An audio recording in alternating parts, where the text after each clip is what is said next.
അപ്പോൾ ബിടെക്കിന്റെ വർഷങ്ങളിൽ തന്നെ നമ്മുടെ കരിയർ എന്താകണം എന്നുള്ളത് നമ്മൾ തന്നെ ചൂസ് ചെയ്യേണ്ടതാണ്. ഏറ്റവും കൂടുതൽ ലിറ്ററസി ഉള്ള സംസ്ഥാനമാണ് കേരളം. എന്നിട്ട് പോലും ഇപ്പൊ റീസെന്റ് വന്ന ഒരു അൺഎംപ്ലോയ്മെന്റ് ന്യൂസ് നമ്മൾ ഞെട്ടിക്കുന്നതാണ്. നമ്മൾ സീരിയസ് ആയിട്ട് ഡീൽ ചെയ്യേണ്ട ഒരു ഇഷ്യൂ തന്നെയാണ്, അല്ലെങ്കിൽ നമ്മൾ സീരിയസ് ആയിട്ട് കാണേണ്ട ഒരു വിഷയം തന്നെയാണിത്. അതായത് റീസെന്റ് വന്ന പേപ്പറിൽ വന്ന കട്ടിങ് ഞാനിവിടെ ഇൻക്ലൂഡ് ചെയ്തിട്ടുണ്ട്.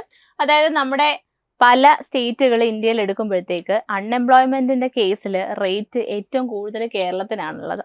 ആദ്യമുള്ളത് 2 യൂണിയൻ ടെറിട്ടറിയാണ്, ലക്ഷദ്വീപും ആൻഡമാനുമാണ്. അത് നമ്മൾ വിട്ട് കളഞ്ഞാൽ സംസ്ഥാനങ്ങളിലേക്ക് അത് ചെറിയൊരു യൂണിയൻ ടെറിട്ടറി ആയതുകൊണ്ടും അവിടെ ജോബ് ഓപ്പർച്യൂണിറ്റീസ് കുറവാണെന്ന് നമുക്ക് വേണമെങ്കിൽ കരുതാം. പക്ഷെ നമ്മൾ കേരളത്തിലേക്ക് വരുമ്പോൾ ഇത്രയധികം ലിറ്ററസി ഉണ്ടെങ്കിൽ പോലും നമുക്ക് ജോബ് ഓപ്പർച്യൂണിറ്റീസ് ഇല്ലാതെ, അല്ലെങ്കിൽ അൺഎംപ്ലോയിഡ് ആയിട്ട് നമുക്ക് ഒരു കൂട്ടം യുവാക്കൾ നിൽക്കുന്നു അല്ലെങ്കിൽ യുവതികൾ നിൽക്കുന്നു എന്ന് പറയാൻ നമ്മൾ ഞെട്ടിക്കുന്ന ഒരു കാര്യം തന്നെയാണ്. അപ്പോൾ നമുക്ക് അതായത് നമ്മുടെ അൺഎംപ്ലോയ്മെന്റ് റേറ്റ് എന്ന് പറയുന്നത് ഗ്രാഫ് വൈസ് കാണിച്ചിട്ടുണ്ട്. കേരളത്തിൽ നിങ്ങൾക്ക് കാണാൻ സാധിക്കും.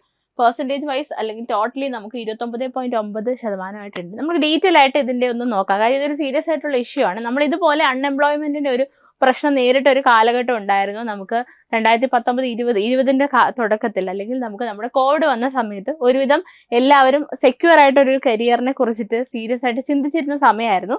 ആ സമയത്ത് അതുപോലെ തന്നെ നമ്മൾ ഗവൺമെന്റ് ജോലിനെ കുറിച്ചിട്ടും അതുപോലെ തന്നെ നമ്മുടെ സെൻട്രൽ ഗവൺമെന്റ് ആണെങ്കിലും സ്റ്റേറ്റ് ഗവൺമെന്റ് ആണെങ്കിലും ജോലിനെ കുറിച്ചിട്ട് ആൾക്കാർ മനസ്സിലാക്കുകയും അതിന് വേണ്ടിയിട്ട് സീരിയസ് ആയിട്ട് വർക്ക് ചെയ്യുകയും ഇരുന്നൊരു കാലഘട്ടമായിരുന്നു. പക്ഷെ എന്നാലും വീണ്ടും നമുക്ക് ഈ ഒരു അൺഎംപ്ലോയ്മെന്റ് ന്യൂസ് എന്ന് പറയുന്നത് നമ്മൾ സീരിയസ് ആയിട്ട് ഡീൽ ചെയ്യണം. ആദ്യം നമുക്ക് അതിന്റെ ഡീറ്റെയിൽസിലേക്ക് പോകാം, എന്നിട്ട് നമുക്ക് അതിന്റെ സൊല്യൂഷൻ എന്താണെന്നുള്ളതും കൂടി നോക്കാം. അപ്പം നമുക്ക് നമ്മുടെ കേരളത്തിലെ നമുക്കറിയാം, അതായത് ബിടെക്കുകാരെ മാത്രമായിട്ട് പറയുന്നില്ല, നമുക്ക് പല ജോബ് സീക്കേഴ്സ് ഉണ്ട്. അതായത് ലൈക്ക് ഡോക്ടേഴ്സ് ഉണ്ടാവും, എഞ്ചിനീയേഴ്സ് ഉണ്ടാവും, അതുപോലെ തന്നെ പല ക്വാളിഫിക്കേഷൻ ഉള്ള ആൾക്കാരുണ്ടായിരിക്കും. പക്ഷെ നമുക്ക് നോക്കിക്കഴിഞ്ഞാൽ നമുക്ക് ബിരുദധാരികളിൽ തന്നെ, അതായത് ഡിഗ്രി ഉള്ള ആൾക്കാരിൽ പോലും 1,43,000, അതായത് 1,50,000 അടുപ്പിച്ച് തന്നെ നമുക്ക് പ്രൊഫഷണൽസ് ഉണ്ട് നമ്മുടെ കേരളത്തിൽ ജോലിയില്ലാതെ. നിങ്ങൾ ആലോചിച്ച് നോക്കണം, 1.5 ലക്ഷത്തോളം ആൾക്കാർ പ്രൊഫഷണലി അവർ ക്വാളിഫൈഡ് ആണെങ്കിൽ പോലും അവർക്കൊരു ജോലി ഇല്ല എന്നുള്ളതാണ്. കമ്മിങ് ടു ഡോക്ടേഴ്സ് 7,000 ആണ് പറയുന്നത്. നമ്മളിവിടെ എഞ്ചിനീയേഴ്സിനെ ഒന്ന് നമുക്ക് നോക്കാം. നമുക്കിവിടെ ഏതൊരു നഴ്സസ്, MBA, MCA ഒക്കെ എടുത്താലും ഏറ്റവും കൂടുതൽ അൺഎംപ്ലോയ്ഡ് ആയിട്ട് നിൽക്കുന്ന കാറ്റഗറി എന്ന് പറയുന്നത് എഞ്ചിനീയേഴ്സാണ്. നിങ്ങൾക്ക് ഈ ഒരു കണക്ക് കാണാൻ സാധിക്കും.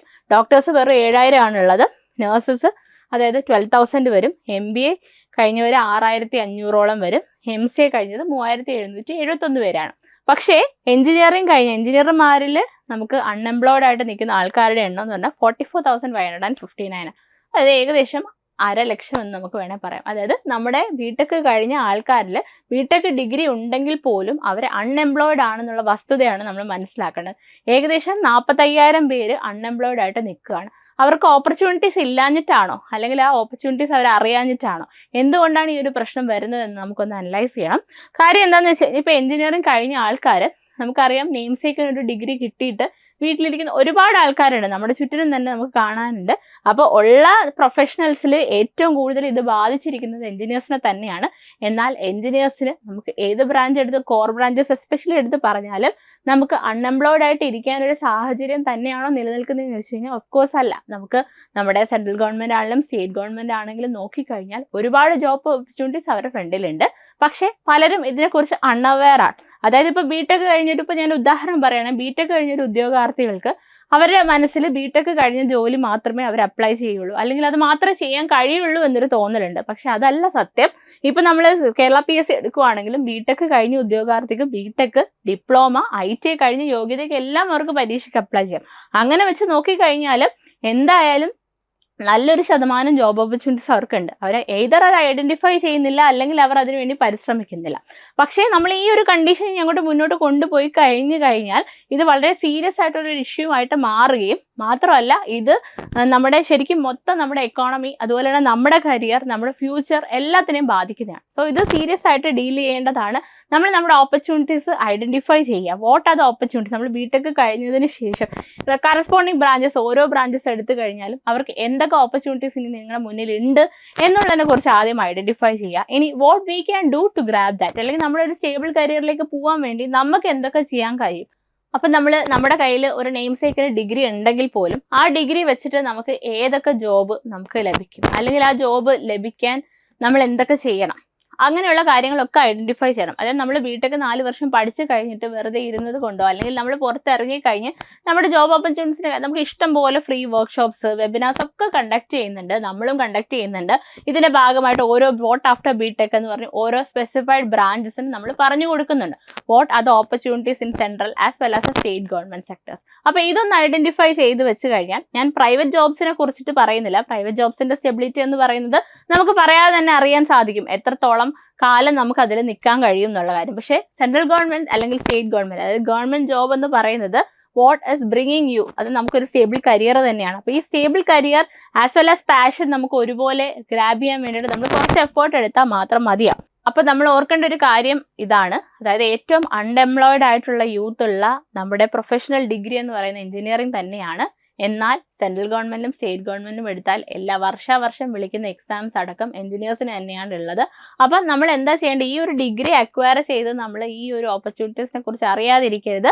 അറിയാനായിട്ട് നമുക്ക് ഇഷ്ടംപോലെ സോഴ്സസ് ഉണ്ട്, ഫ്രീ വെബിനാർസ്, ഫ്രീ സെഷൻസ് എല്ലാം തന്നെ ഉണ്ട്. അതൊക്കെ മാക്സിമം യൂട്ടിലൈസ് ചെയ്ത് നമുക്ക് ഈ ഒരു സിറ്റുവേഷൻ തീർച്ചയായും മറികടക്കാനായിട്ട് സാധിക്കും. പക്ഷേ ഹാർഡ് വർക്ക് എന്ന് പറയുന്നത് നമ്മൾ നോക്കി തന്നെ കണ്ടിരിക്കേണ്ടത്. ഓക്കെ, അപ്പോൾ ഇനി നമുക്ക് നമ്മുടെ ലിറ്ററസി റേറ്റ് കൂടുതൽ, ഞാൻ ആദ്യം പറഞ്ഞ ഒരു വസ്തുതയിലേക്ക് കൊണ്ടുവരാം. ലിറ്ററസി റേറ്റ് വളരെ കൂടുതലാണ്, എന്നിട്ട് പോലും എന്തുകൊണ്ടാണ് നമുക്ക് ഈ പറഞ്ഞ നമ്മുടെ അൺഎംപ്ലോയ്മെന്റ് എന്ന് പറയുന്ന പ്രശ്നം ഉണ്ടാവുന്നില്ല? എന്താണ് അതിനുള്ള കാരണം എന്ന് പറഞ്ഞു കഴിഞ്ഞാൽ, ഓഫ് കോഴ്സ് ഇഗ്നോറൻസ് ആയിരിക്കാം, അതല്ലെങ്കിൽ ചിലപ്പോൾ അതിനെക്കുറിച്ചുള്ള അറിവില്ലായ്മയായിരിക്കും. ഇത് കഴിഞ്ഞിട്ടുള്ള ഓപ്പർച്യൂണിറ്റീസിനെ കുറിച്ചിട്ട് പലരും ഒരു നെയിം സേക്കിന് എഞ്ചിനീയർ ആയിട്ട് ഇറങ്ങുന്നെങ്കിലും അവർക്ക് വ്യക്തമായിട്ടുള്ള സ്കിൽസ് ഒന്നും തന്നെ, അതായത് ഇവർക്ക് ഇപ്പോൾ ഫീൽഡിലേക്ക് പോയി വർക്ക് ചെയ്യാനായിട്ടുള്ള സ്കിൽസിൻ്റെ ഒരു എന്താ പറയുക ലോസ് അല്ലെങ്കിൽ ഒരു ഇല്ലായ്മയൊക്കെ ഉണ്ടായിരിക്കും. നമ്മൾ എന്താണ് നമ്മുടെ പ്രശ്നം എന്ന് ഐഡന്റിഫൈ ചെയ്ത് നമുക്കിതിന് ശേഷം പിന്നെ വേറൊരു മെയിൻ ആയിട്ടുള്ള ഇഷ്യൂ എന്ന് പറഞ്ഞു കഴിഞ്ഞാൽ, ബിടെക്കിന് പഠിക്കുന്ന സമയത്ത് ഇപ്പോഴത്തെ സ്പെഷ്യലി നമ്മളിപ്പോൾ കണ്ടുവരുന്ന ബിടെക് സ്റ്റുഡൻസിനൊക്കെ നമ്മൾ ഇൻട്രാക്ട് ചെയ്യുന്ന ആൾക്കാരാണ്. ഇൻട്രാക്ട് ചെയ്യുമ്പോൾ കാണുന്നത് ഇത് കഴിഞ്ഞ് എന്താണ് എന്നൊരു ഡിസിഷൻ തേർഡ് ഇയർ ആണെങ്കിലും ഫോർത്ത് ഇയർ ആണെങ്കിലും ഇവർ എത്തുന്നില്ല.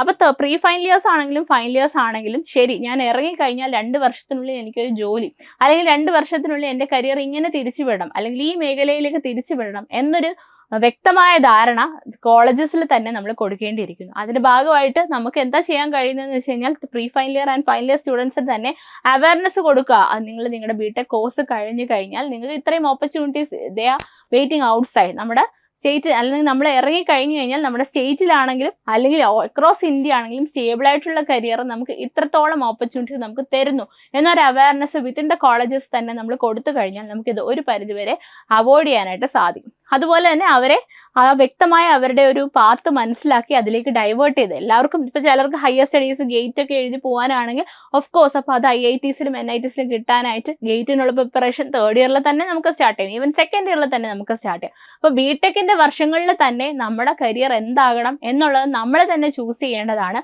അപ്പോൾ നമ്മുടെ ഫ്രഷേഴ്സ് ആയിട്ടുള്ളവരോ അല്ലെങ്കിൽ നമ്മൾ ഓൾറെഡി ഇപ്പോൾ ബിടെക്കിന് പഠിക്കുന്ന ആൾക്കാരാണെങ്കിൽ ഈ വീഡിയോ കാണുന്നുണ്ടെങ്കിൽ വ്യക്തമായി മനസ്സിലാക്കുക, നിങ്ങളുടെ മോട്ടോ അല്ലെങ്കിൽ നിങ്ങളുടെ ലക്ഷ്യം, നിങ്ങളുടെ കരിയർ എന്താണെന്നുള്ളത് നിങ്ങൾ പഠിക്കുമ്പോൾ തന്നെ വ്യക്തമായിട്ട് അറിഞ്ഞിരിക്കേണ്ടതാണ്.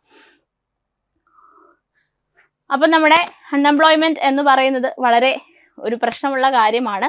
ആൻഡ് ആസ് എ ടോൾഡ് നമുക്ക് നമ്മുടെ ബിടെക്കുകാരാണ് ഏറ്റവും കൂടുതൽ അൺഎംപ്ലോയ്ഡ് ആയിട്ട് നിൽക്കുന്നത്. അറൌണ്ട് 45,000 നമുക്ക് അൺഎംപ്ലോയ്ഡ് ആയിട്ട് കാണാൻ സാധിക്കും. അപ്പോൾ ഈ ഒരു സിറ്റുവേഷൻ ടാക്കിൾ ചെയ്യാനായിട്ട് നമുക്കിപ്പോൾ വീഡിയോ കണ്ടുകൊണ്ടിരിക്കുന്നവർക്ക് അറിയാം എന്തുകൊണ്ടാണ് ഈ ഒരു പ്രശ്നം വരുന്നത്.